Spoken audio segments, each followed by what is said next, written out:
21대 국회 원구성 협상을 위한 여야 간 마지막 협상이 오늘 오후에 열립니다. 박병석 국회의장도 내일은 반드시 본회의를 열고 3차 추가 경정 예산안 처리를 위한 상임위 구상을 마무리하겠다는 입장인데요. 오늘 협상 결과에 따라서 전국의 향방이 달라질 전망입니다. 국회에 나가 있는 취재기자 연결해 보겠습니다. 나연수 기자. 네, 국회입니다. 네, 어제는 여야 간 회동이 없었는데요. 오늘은 만납니까?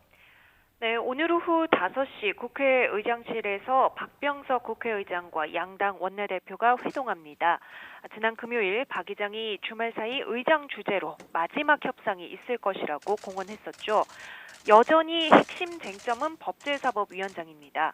미래통합당은 민주당이 차지한 법사위원장직을 돌려달라고 요구하고 있지만 사실상 가망 없는 주장입니다.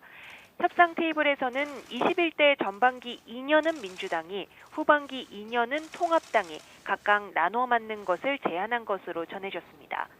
그러나 민주당은 후반기에는 차기 대선에서 승리하는 집권 여당이 맞자고 역제안했고 여기서부터 협상은 다시 얼어붙었습니다. 오늘 협상은 이 지점에서 다시 시작할 것으로 보입니다. 다만 양당 원내대표단은 지난 금요일 상황으로 보아 오늘도 합의점 도출까지 난항을 예상하고 있습니다.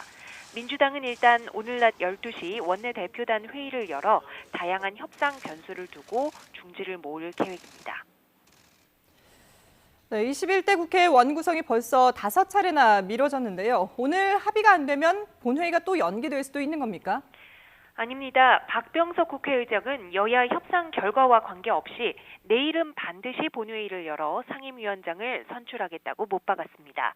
이번 주 안에는 코로나19 대응을 위한 3차 추가 경정 예산안을 처리하겠다는 건데 그러려면 더 이상 상임위 구성을 미룰 수 없는 게 사실입니다.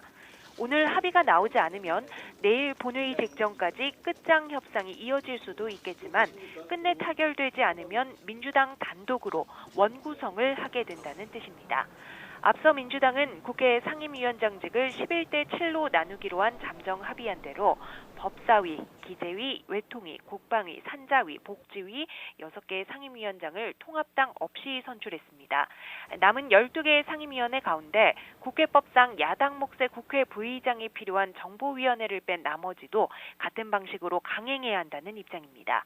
실제로 제1야당을 배제한 채 원구성을 마치고 3차 추경안을 처리하게 되면 통합당은 계속 의사 일정을 보이콧하며 정부 여당을 향해 입법 독재 비난을 이어갈 것으로 보입니다. 오늘 협상 결과에 21대 국회 초반 전국의 향방이 달려 있습니다.